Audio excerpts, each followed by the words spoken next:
Thank you, Doyle, for that. And obviously, you've got a great team here behind me.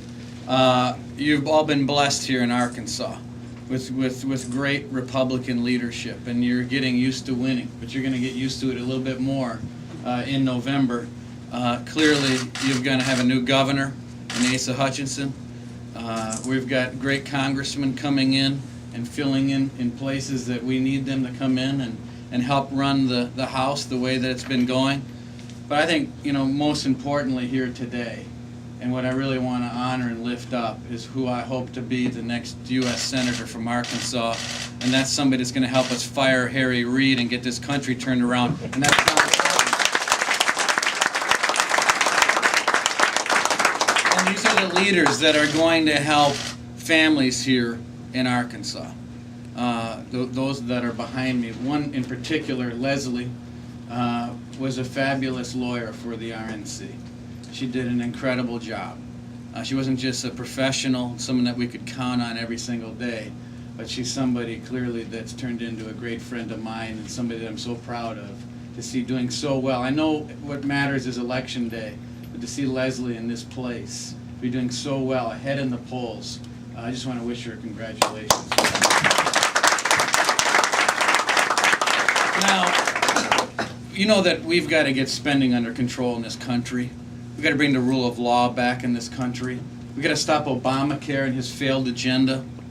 And just remember, and I know you've been reminded of this, and I'm going to remind everyone again, it was Mark Pryor and his fellow Democrats that told you, if you like your plan, you can keep your plan. Period. If you like your doctor, you can keep your doctor. And all I can say is Pryor, pants on fire, because this person, along with a lot of Democrats in Washington, D.C., but in particular, Mark Pryor, of all people, lied to the people here in Arkansas when he made that promise.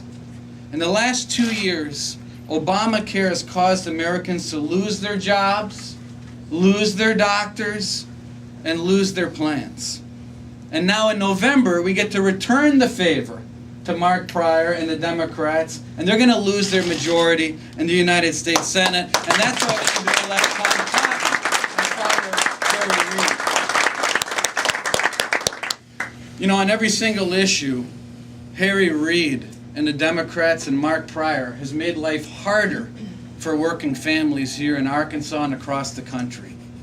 And that's why our message is obviously that we need to fire Harry Reid and stop Obama. But here's what Arkansas needs to remember. A vote for Mark Pryor is also a vote for the Obama agenda. And now he's voted with Obama over 93% of the time. The fact is, Obama needs Mark Pryor. And I know that we know that Arkansas needs Tom Cotton. And that's really the choice that people here in Arkansas have. If you want to stop Harry Reid, if you actually want one of the 330 bills, by the way, let me just mention, the 330 bills that are sitting on Harry Reid's desk from the Republican-led House, they're not just Republican bills. A lot of these bills were actually drafted by Democrats. A lot of people don't realize when we talk about the 300 and some bills that are sitting on Harry Reid's desk, that actually about 2/3 of them were passed by a bipartisan vote, by 2/3 of the House. So it's not like these are just straight up one Republican bill after the next. This guy, Harry Reid, is stopping all progress in Washington, D.C.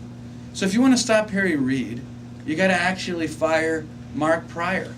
If you want to end this dysfunction in Washington, you have to fire Harry Reid. If you want better health care, better schools, you have to fire Harry Reid.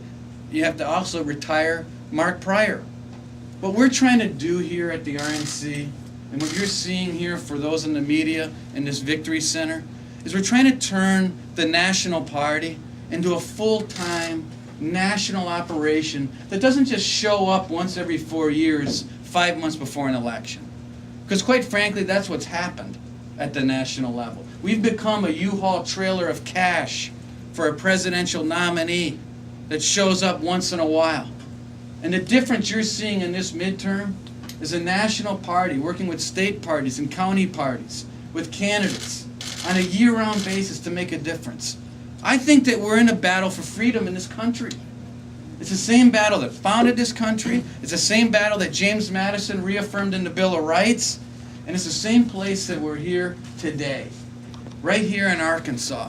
And this is ground zero for winning the Senate and making sure Tom Cotton gets over the victory line.